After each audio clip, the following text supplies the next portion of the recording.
மிக்க மகிழ்ச்சி அண்ணா.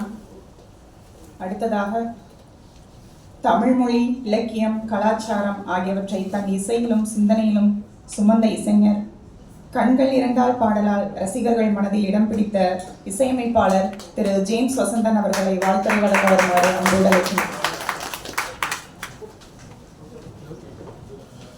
சீக்கிரம் முடிச்சிடும். அந்த பாப்பா பக்கத்தில் வந்து என்னன்னே ஓட்டுறது உள்ள அப்படியா.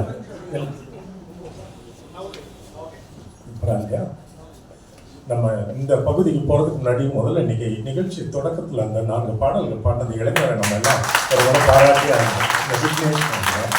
ரொம்ப அழகான பாடல் தேர்வு. இன்னைக்கெல்லாம் திருமண வீட்டுக்குள்ள நுழையிறதுக்கு பயத்தோட இல்லையா பல்ஸ் ரேட் ஏறி உள்ள போவோம். போட்டுட்டு இருக்க டிஜே சத்தத்தில் எப்படா வெளியில் வருவோம், அந்த கல்யாணத்துக்கு ஏண்டா கூப்பிட்டாங்கன்னு நினைக்கிறேன். எனக்கு ரொம்ப பயமாக தான் இருந்துச்சு கீபோர்டு இதெல்லாம் பார்த்த உடனே. ஆனால் எவ்வளோ சன்னமான ஒலியிலையும் அழகாக குரல் அடக்கி பாடி ஒரு இடத்துக்கு ஏற்ற நிகழ்ச்சியை கொடுக்குறவன் தான் சரியான கலைஞர். அற்புதம் வைக்கணும். அப்புறம் நான் இலக்கிய கூட்டங்களுக்கு போகிறத அறவே தவிர்த்துவேன். நூல் வெளியீடுகளுக்கு போனதே இல்லை. இது 2வது முறை. முதல் முறை வேற ஒரு காரணம் தவிர்க்க முடியாமல் இந்த 2வது முறை வந்தது தொல்காப்பியனால. இலக்கியவாதிகள்கிட்ட தான் நிறையா பொய் பேசியிருக்கேன். ஏன்னா அவங்க நூல் வெளியீடு கூப்பிடும் பொழுதெல்லாம் பெரிய பெரிய பொய்யா நிறைய சொல்லியிருக்கேன். போகிறதே இல்லை. அது எனக்கு வந்து அந்த கனமான பேச்சு உரைகள்லாம் ரொம்ப நேரம் தாங்காது. இப்போ நூல் ஆய்வு உட்காந்து சில பேர்லாம் பர்வீன் சுல்தானா பேசினாலாம் 2 மணி நேரம் உட்காந்து கேட்பேன். பிடிக்கும் அதெல்லாம். ஆனால் இது ரொம்ப கனமான உரைகளாக இருக்கும். நமக்கு அந்த இடத்துக்கு தகுதி இருக்காதுன்னு நினச்சி ஒதுக்கிடுவேன். ஆனால் இன்னைக்கு உள்ளே வந்தோடனே கொஞ்சம் என்ன ஆகுதுன்னா நிறைய இளைஞர்களை பார்த்தேன். பொதுவாக இலக்கிய கூடுகைனாலே முடியல மன்னர்களும் மீசை நிறைந்த என்னை போன்ற இளைஞர்கள் இருப்பாங்க. ஐயோ அறுத்துருவானுங்களேன்னு சொல்லி. ஆனால் இன்னைக்கு இளைஞர்களை பார்த்தோன்னே ஒரு பெரிய ஆறுதல். ஒரு தமிழனா ஒரு பெரிய ஆறுதல். ஒரு இலக்கிய கூடுகை நூல் ஆய்வுன்னு தெரிந்து அதற்கு இளைஞர்கள் வந்திருக்காங்களே, என்ன காரணத்தினால வந்தாங்களோ தெரியாது. ஆனால் அது பெரிய நம்பிக்கை ஏற்படுத்துகிறது. அதுவும் எனக்கு பெரிய மகிழ்ச்சி. தொல்காப்பியன் அவர் சொன்ன மாதிரி எனக்கு ஃபேஸ்புக் வழியாக மட்டும்தான் தெரியும்.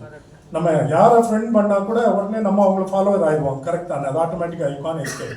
எப்பாவது போய் அன்ஃபாலோ பண்ணாதான். நம்ம 5000 பேர் என்னைக்கு பண்ணுறது? அந்த கூட்டத்தில் வந்தவர் தான் தொல்காப்பியன். அடிக்கடி இது அஃபென்சிவ் இல்லை. நம்ம தொல்காப்பியன்னு அடிக்கடி ஒரு பேர் ஒரு கட்டுரை பெருசாக இருக்கிறது யாரோ கொஞ்சம் சரக்கு உள்ளவங்க தான் அப்படி எழுதுவாங்க. முதல் வரியிலே நமக்கு தெரிஞ்சுக்கணும் இது தேருமா தேராதான்னு. தொல்காப்பியன்றனால கொஞ்சம் எட்டி வாசிப்போம். நாங்கள் ரொம்ப அழகாக இருக்கும். அதை உடனே ஷேர் பண்ணி விட்டுருவேன். அந்த மாதிரி பல முறை ஷேர் பண்ணியிருக்கேன். ரொம்ப நாங்கள் நெருக்கமானது எப்பன்னா, இப்போ அந்த தக் லைஃப்னு ஒரு படம் வந்ததா, நான் ரொம்ப படம் போய் எல்லா படத்தையும் இந்த FTFS பார்க்குறவங்களாம் இல்லை. நேரமும் கிடையாது, பெரிய ஈடுபாடு விருப்பமும் கிடையாது. எல்லாம் சொன்னால் நல்ல படம் போய் பாருன்னா பார்க்குற மாதிரியான கூட்டம் நானே என் மனைவியும். இது ஊரே திட்டுச்சா, கண்ணாபின்னு திட்டுச்சா. எனக்கு மணிரத்னம் சுஹாசினி குடும்ப நண்பர்கள் ரொம்ப நெருக்கம். அவங்க நாளைக்கு போய் சந்திக்கும் போதாவது பார்த்தோம் ஏதாவது சொல்லணும்ல, அக்கா பார்க்கணும்னு நினச்சிக்கிட்டே இருக்கோம். 15 நாளாச்சு 20 நாளாச்சு. இவங்க எல்லாம் ரொம்ப திட்டவும் எனக்கு என் மனைக்கு பெரிய ஆர்வம் ஜாஸ்தி ஆயிடுச்சு. இவ்வளோ அனுபவத்துக்கு பிறகு எவ்வளோ பெரிய ஆளுங்க ஒன்றா சேர்ந்து மணிரத்னம், ரஹ்மான், கமல், சிம்பு, என்னன்னா எவ்வளோ பெரிய ஒரு இது பயங்கரமா இருக்கு. நம்ம ஏன் இப்படி திட்டுறாங்க, அது என்னதான் பார்த்துருவோம்னு ஆர்வம் இதில் போயிட்டு வந்தா நம்மளுக்கு ஏற்கனவே மென்டலாக டியூன் பண்ணிட்டாங்களே, தயார் பண்ணிட்டாங்க. அதாவது கொடுமைக்கும் தயாராகிவிட்டோம். இவ்வளோ திட்டும்பொழுது நமக்கு அந்த எண்ணம் தான் வரும். நான் வந்து ரசிகனாக தான் பேசுகிறேன், நான் ஒரு திரைப்படத்தை சார்ந்தவனால. அப்போ ஏதோ ஒரு மோசமான படைப்புக்கு நம்ம தயாராகிட்டோம்னு போய் உட்காந்தோம் போல இருக்கு. நானும் சரி மோசமான சீன் வந்துடும் போல இருக்கு, இனிமேல் மோசமாக இருக்கும் போல இருக்குன்னு 15 நிமிஷம் ஆச்சு, அரை மணி நேரம் ஆச்சு, 3/4 மணி நேரம் ஆச்சு, 1 மணி நேரம் ஆச்சு. இடைவெளியில் நானும் மனைவியும் எங்கே பிரச்சனை நல்லா தானே இருக்கு, உனக்கு எப்படின்னு கேட்டேன். நல்லா இருக்குப்பா. சரி ஒருவேளை செகண்ட் ஹாஃப் ரொம்ப மோசமாக இருக்கும் போல இருக்கு அப்படின்னு சொல்லி திரும்ப உட்காந்து பார்க்கலாம். படம் முடிஞ்சிருச்சு. இது எதை சொன்னாங்க, எது ரொம்ப கேவலமாக இருக்குன்னு சொன்னாங்க எனக்கு புரியல. அதை நான் அப்படியே வந்து வெள்ளந்தியாக எழுதிக்கிட்டேன். முதல் ஆளாக வந்துட்டு இந்த யார் அவன் ஜேம்ஸ் வசந்தன், இவருக்கு ரொம்ப திரைப்படத்தை பற்றி தெரியுமா, இங்கே கதை சொல்ல சொல்லியும் பார்ப்போம். தங்களை போனேன், கதை கேட்கலாம் போலையா, நான் ஒரு படம் பார்க்கலாம் போனேன். எனக்கு திட்டினாலும் கொஞ்சம் தவறாக தெரியல, பரவாயில்லன்னு எழுதுனேன். அதில் எனக்கு ரொம்ப பிடிச்சி போச்சு அவரை. எனக்கு இந்த திட்டம் எல்லாம் யாரை திட்டாலும் வருத்தலாம் பண்ண மாட்டேன். இப்போ நான் கூட படம் கேட்கிருக்கேன் வெளியில் வந்து ப்ளூ சட்டை மாறன், இதை விட படம் எடுக்கிறதுக்கு இந்த ஆள் வீட்டில் உட்காந்து எதையாவது திருட்டு இருக்கலாம்னு எழுதுனா கூட நான் வருத்தப்பட மாட்டேன். ஏன்னா பாராட்டுற மாதிரி படம் எனக்கு தெரியலன்னா அது ஏற்றுக்கிட்டு தான் நானும் நினைக்கிறேன். நான் இவரோட விமர்சனம் எனக்கு ரொம்ப பிடிச்சிருக்கேன்னா அதுக்கு முன்னாடி அழகான கட்டுரைகளை இவர் எழுதி நான் சுவைத்து பகிர்ந்திருக்கிறது ஒரு காரணம். அதற்கு பிறகு இவர் இன்னும் கொஞ்சம் கூர்ந்து அவருடைய எழுத்துக்களை வாசிக்க தொடங்கினேன், பிடிச்சது. அப்புறம் அங்கேயே கருத்துக்களை பரிமாறிக்கொண்டோம். இப்போ வந்து அந்த நிகழ்ச்சிக்கு வரணும்னு அவர் தக் லைஃப் கதை தெரியாதவனை கூட அழைத்தது அவருடைய பெருந்தன்மையை காட்டுகிறது. இவர் வந்து சந்திக்கும் பொழுது அந்த புத்தகத்தை காமிச்சா மிகப்பெரிய வியப்பு. இப்போ தமிழ் அறிஞர்கள்லாம் ரொம்ப வரட்டு பிடிவாதம் உள்ளவங்க. நான் வந்து தமிழை நேசிக்கிறதுனால தமிழ் அறிஞர்கள் ரொம்ப வெறுக்கிறேங்க. எதனாலனா இந்த தமிழ் மொழியை வளர விடாம தடுத்து கொஞ்சமா சிறைப்படுத்தி வைக்கிறவங்கன்னா இந்த தமிழ் அறிஞர்கள் தான். ஏதாவது போய் மாற்றம் செய்யலாம். இவங்க என்ன தெரியுமா மேடையில் பேசுவாங்க தமிழ் அறிஞர்கள்லாம், மொழி காலத்துக்கேற்ப தன்னை புதுப்பித்துக் கொள்ளும். அது என்ன சாட் பாட்டா? புதுப்பித்துக் கொள்ளும்னா பேசுறவன் பயன்படுத்துறவன் தானே புதுப்பிக்கணும். அதை சொன்ன விளைக்க மாட்டாங்க. ஏதோ ஒரு மாற்றம் சொன்னா நம்ம மீறக்கூடாது. தொல்காப்பிய விதி. ஒரு பேர் ரவின்னு இருந்தது, இரவின்னு எழுதி வச்சிருந்தாங்க. நான் கேட்டேன் எதுக்கு ஈன, அதாவது ரா முதல் எழுத்தாக வரக்கூடாது, அது தொல்காப்பிய விதி, அதனால ஈ சேர்த்து எழுதணும்னு இருக்கேன். அந்த விதி எனக்கும் தெரியும். ஏன் ரா முதல் எழுத்தா வரக்கூடாதுன்னு எனக்கு சொல்லுங்கயான்னு இது வரைக்கும் நானும் எத்தனையோ தமிழ் அறிஞர்கள்ட்ட, மிகப்பெரிய பேராசிரியர்கள்ட்ட, ஆர்வலர்கள்ட்ட, இன்னும் ராமகி ஐயாட்ட மட்டும்தான் நான் கேட்கல. அவர்கிட்ட நிச்சயமா நான் கேட்கணும். இப்போ ஒரு வாரம் முன்னாடி ஒரு பெரிய ஆள்கிட்டையும் கேட்டேன், அது வரக்கூடாதுன்னா வரக்கூடாது. இப்படி சொன்னா நான் இந்த தலைமுறைக்கு போய் நான் சொல்ல முடியுமா? பள்ளி பிள்ளைகளை ஒரு ஊரா போய் சந்திக்கிறேன். இப்போ நான் ஒரு இடத்துல சொல்லும் போது ரா வரக்கூடாதுன்னு ஏன் வரக்கூடாது அங்கன்னு கேட்கும். அப்போ நான் வந்து வரக்கூடாதுன்னா வரக்கூடாதுன்னு பிள்ளைக்கு சொல்லி கொடுக்கலாமா? தப்பு இல்லை. அப்போ எனக்கு முதல்ல நீங்க சொல்லி கொடுங்க அப்படின்னா ஏதாவது ஒரு காரணம் இருக்கணும்ல. காரணமே இல்லைங்க. தொல்காப்பியர்ன்றது ஒரு ஆள். அவர் என்ன பண்ணாரு, அந்த காலத்துல இருந்த அமைப்புகளை இப்படி பேசுறாங்க, எழுதுறாங்க, பாடுறாங்க, அப்ப இந்த அடிப்படையில தான் இப்படின்னு சொல்லி ஒரு தொகுத்து வைக்கிறாரு. அவர் மட்டுமே சரியாக இருக்க வாய்ப்பு இல்லைல்ல. எத்தனை கோடி மக்கள் தமிழை பேசி கொண்டு இருக்கும் பொழுது ஒரு மூளை வந்து அதை தீர்மானிக்க முடியாதுல்ல. அப்ப அதுல மாற்றங்கள் தேவைப்படும்ல. நான் கொஞ்சம் போராடிட்டு இருக்கிறேன் தமிழ்ல. அப்ப இவரோட இந்த தமிழ் படுத்துகிற முயற்சி வந்து என்ன ரொம்ப, கிட்டத்தட்ட நாங்க 2 பேரும் உறக்க பேசுபவர்கள் தான், எதையும் துணிவோட பேசுகிறவர்கள் தெரிஞ்சு போச்சு.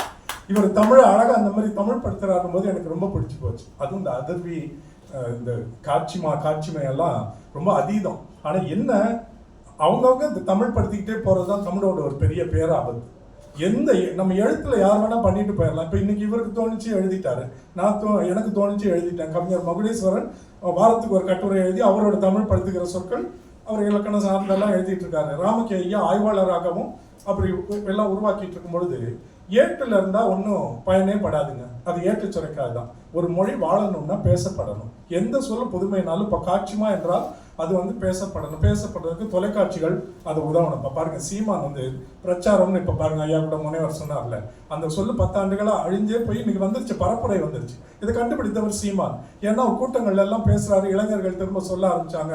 அவருடைய கட்சி பிரமுகர்கள் வந்து தொலைக்காட்சி விவாதங்கள்ல பரப்புரைன்னு பேச தொடங்கினாங்களோ அது நின்றுச்சு. இன்னைக்கு இனிமே பிரச்சாரம்ன்ற வட சொல்ல நம்ம பயன்படுத்த வேண்டிய அவசியம் இல்லை.